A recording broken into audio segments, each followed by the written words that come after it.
mean, Christina Gamboa over there for World Green Building Council, who is one of my heroes of the property sector, is someone you should go and grill who has a program and looking for support, for example. Catch her a coffee. Or Nick Robbins in the front row over here, who's will talk your ears off about just transition, the challenge we face, and many other things. Is really worth grabbing and saying, sounds good, Nick, but practically what does it actually mean? And let's find out. The conversations we have with each other, the relationships we develop are critical and important to being able to move rapidly in a world where the rapidity is of the essence. And of course, if you want to talk about deals, then grab Philip Brown on the back row there. Put your hand up, Philip, from Citi, who's one of the world's most important debt capital market people, I'm going to say. And he's here, like for a short period.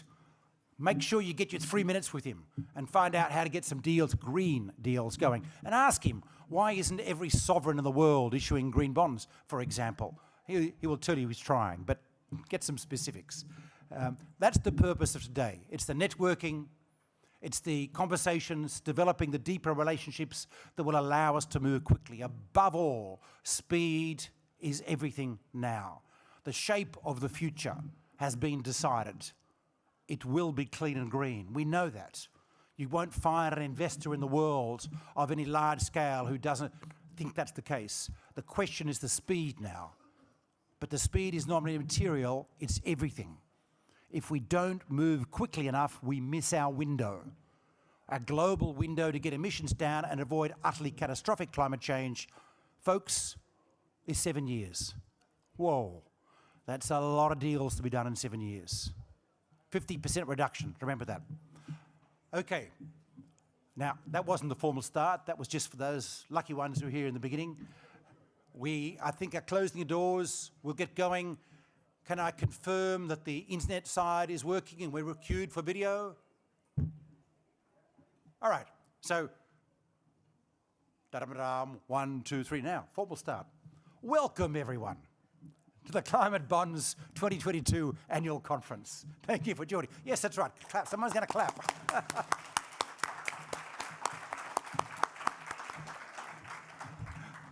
Thank you so much.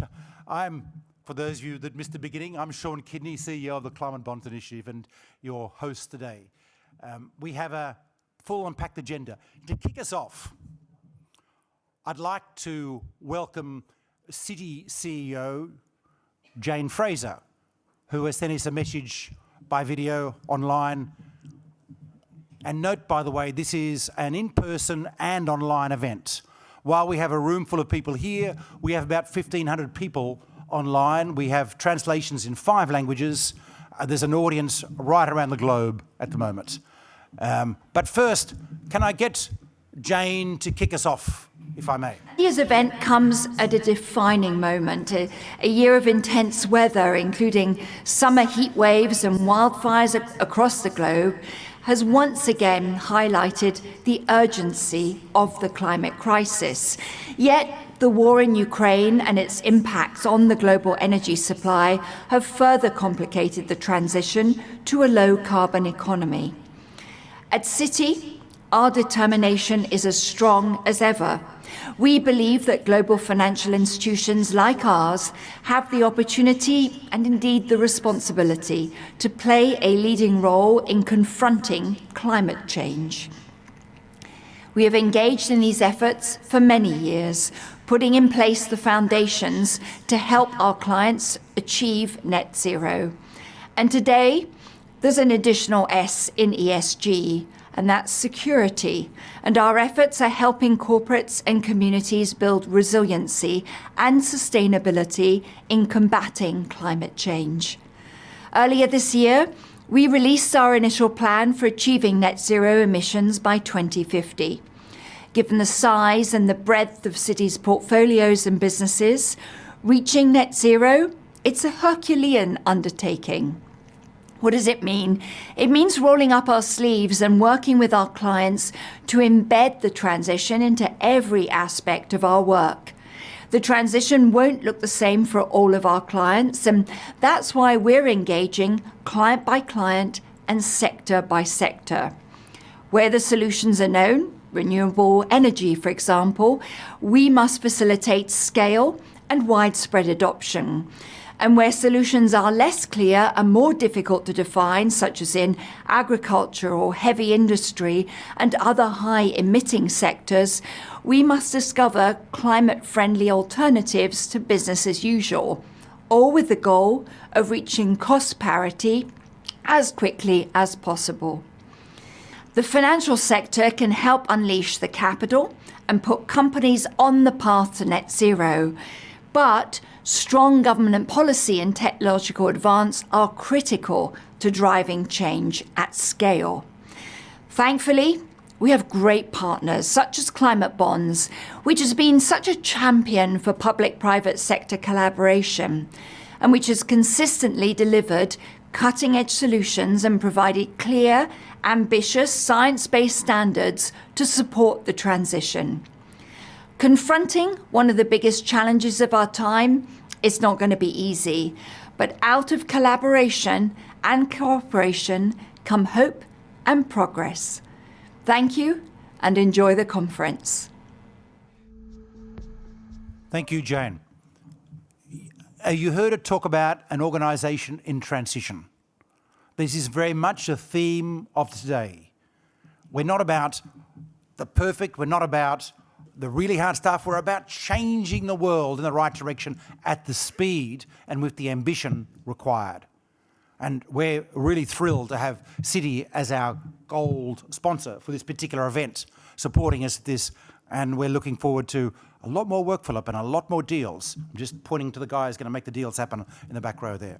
But of course, I'm also really pleased to welcome as our silver sponsors JP Morgan, Credit Suisse, Main Street Partners, and State Street Global Advisors. We've got a bunch of other partners too. I need to acknowledge their support because they've been fantastic. Yesterday we had a training event at Ashurst who sponsored us for the day, the law firm. We've got a bronze sponsor in the Luxembourg Green Exchange who we've been working with for many years on building green business. And then we've got a bunch of supporter organisations from Mizuho, who's helping us with the Japanese market and how we develop that particular sector, to the International Capital Markets Association, who's here today, to ESG Book, to Financial Services Delivery Africa, FSD Africa, and we'll hear a little bit from Victor from FSD Africa about that opportunity later on. As you know, these events depend on the support of sponsors. I'm going to say all of these sponsors, all of them, have incredible commitments to change. I mean, some of these are banks and investment companies. SSGA still has some brown stuff on its books. We kind of know that, right? Point is how we transition from where we've been in the past to where we're going in the future. And what I'm really thrilled to say is that for all of these partners, the commitment to transition is palpable, real, and I say kind of exciting in the context of the challenge we have to do. So thank you. Look, a few words from me. First, context for today. 3 things. The climate situation is not good. You kind of know that, right? Well, first, we've had a methane spike over the last 10 years, short-term greenhouse gases, which is freaking me out.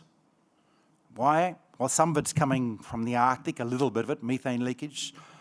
Some of it's coming from increased decomposition in rainforests as the level of carbon dioxide in the atmosphere increases. This triggers feedback loops, so we're getting more methane from natural capital than was the case before, which is scary because that's a feedback loop. But the stuff that really scary is the extent of methane leakage from the oil and gas network. The plumes of gas being released in the Permian Basin in Texas, in Turkmenistan, in Indonesia, in Russia. I mean, it's madness in a way. They could be making money if they capture it. But greenhouse gas, methane on a 20-year time frame, which is the time frame we need to look at, is 84 times as potent as CO2. It's actually a really big problem that we have not given enough attention to in the past few years. We've been sold a false story of transition, which is that we can use methane as a replacement for coal. But we're now of the view, you know what, the savings on shifting to methane are illusory, because we lock in another 30 years of capital if we build methane infrastructure. When coal is dead, we're going to close down coal. So I've been on the public record as saying in Poland, keep the coal plants going. Don't replace them with gas and lock in for another 30 years. And just keep working on the fact on closing down coal, because everyone knows we have to close down coal. It's clear now. It's only a matter of time, and we have opportunities. I don't know if you agree with me on that, but the methane spike is a terror. And just look at the IPCC report of earlier this year and other reports, and you'll see what I mean. That's one. Two, the rapid onset of climate change is rather chilling.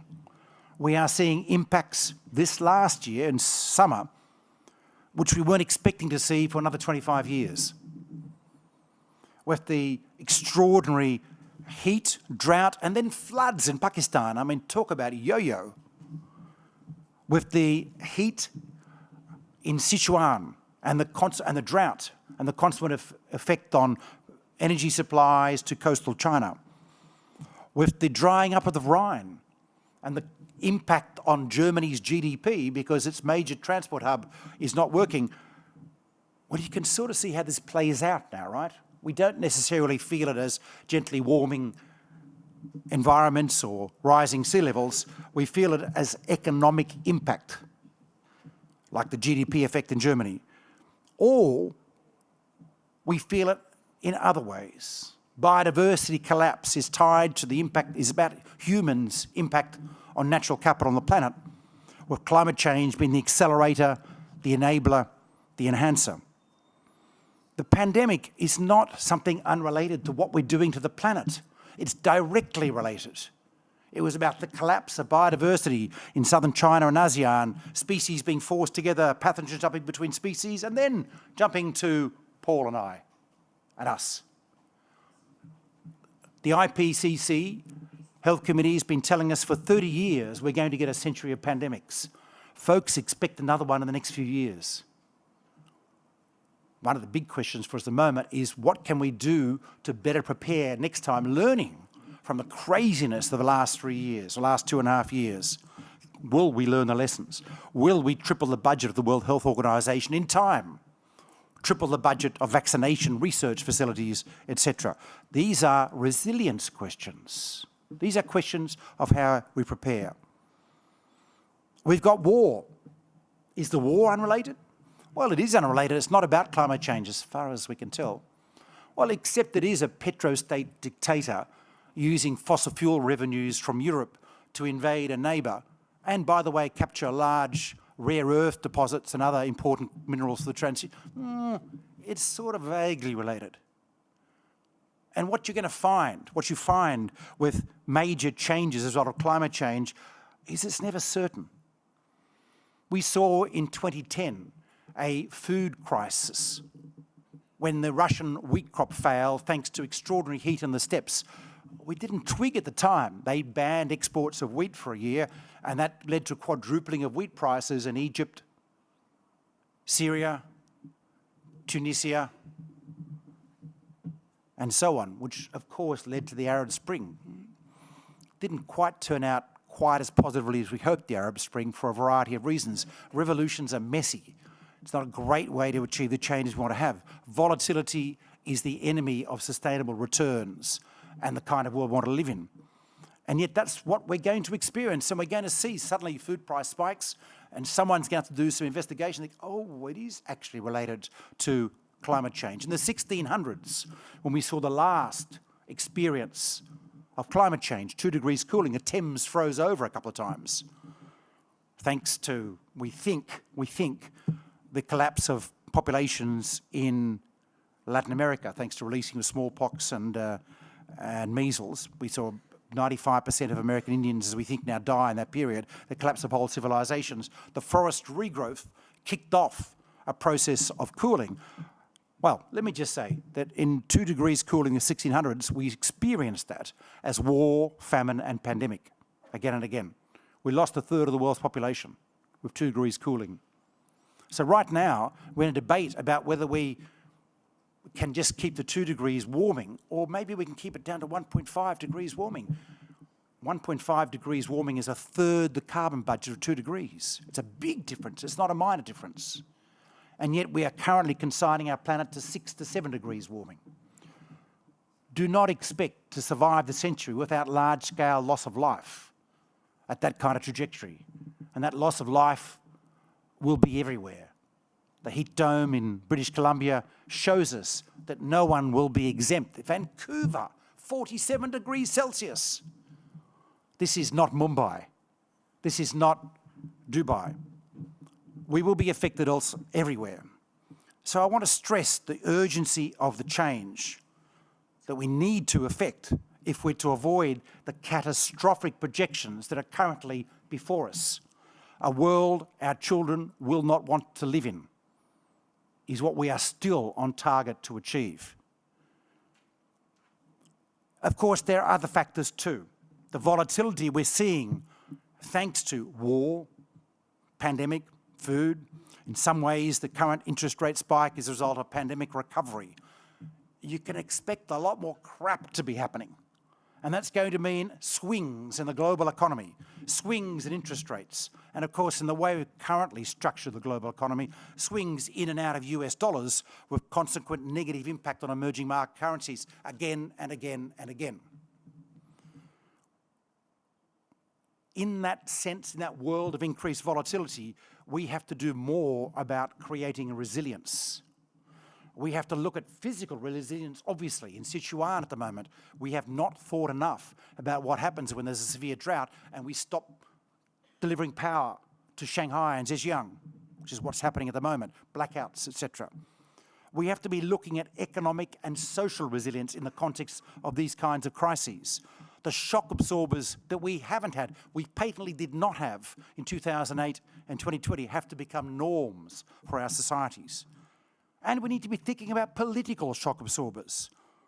We're going to get a lot of Trumps and Viktor Orbáns in the world because we're going to see swings, and that's going to mean people are going to be negatively affected and they're going to get angry, understandably, frankly.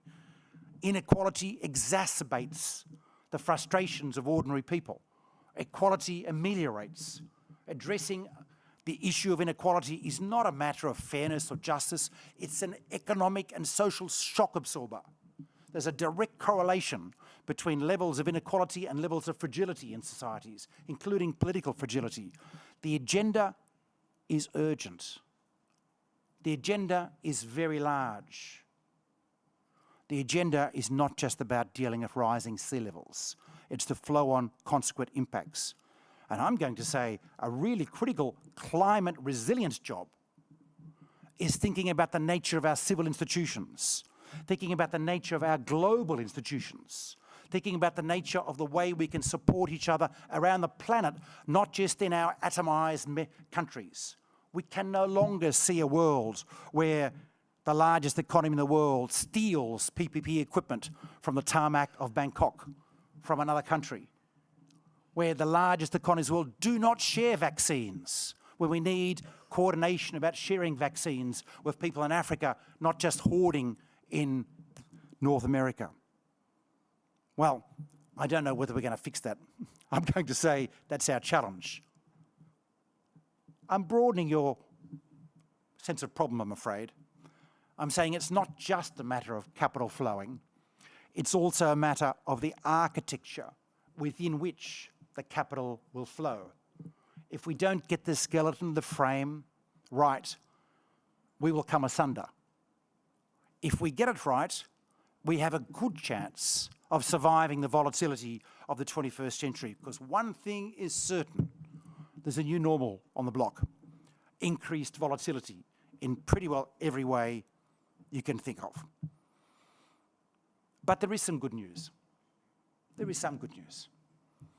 Well, first, on the geopolitical good news, we've had some extraordinary commitments last year to 2030 reductions by governments. Every major developed economy in the world is now committed to 2030 targets, not just 2050 targets. Of course, they don't know how to get there. In Japan at the moment, there's a fight going on, if you like, an intellectual discussion between the Ministry of Environment, the Ministry of Economic Trade and Industry about Do we have to have gas everywhere? Remember what I said about methane leakage? Can we turn on the nuclear plants now? Etc. It's hard. It's not easy to do this change. We have some things going for us, though. We've got the commitment to 2030, and we have a transition discussion now underway, the theme of today. We have to sort out exactly how we go forward, but at least we're asking the right question. How do we change? We know we've got some commitment by leaders. This is pretty surprising. It's not just Ursula von der Leyen, who, despite my arguments with the Commission in the past year, has committed enormously to repower EU, to the change, and the war in Ukraine has only exacerbated Europe's commitment to, or increased, enabled, amplified Europe's commitment to renewable energy and the change. The IEA released figures today which said that while everyone's thinking emissions have gone up from coal and gas, actually they haven't. What we're seeing is a switch, not an increase. And that switch is short-term. What we're also seeing behind the hoods is a massive extra commitment to renewables, to energy efficiency, and the sort of things. And it's not just in Europe, it's also in India, where thanks to the uncertainty about the impact of gas prices, the Modi government has not only increased its pressure on renewable, it will be a 70% solar and wind country by 2050.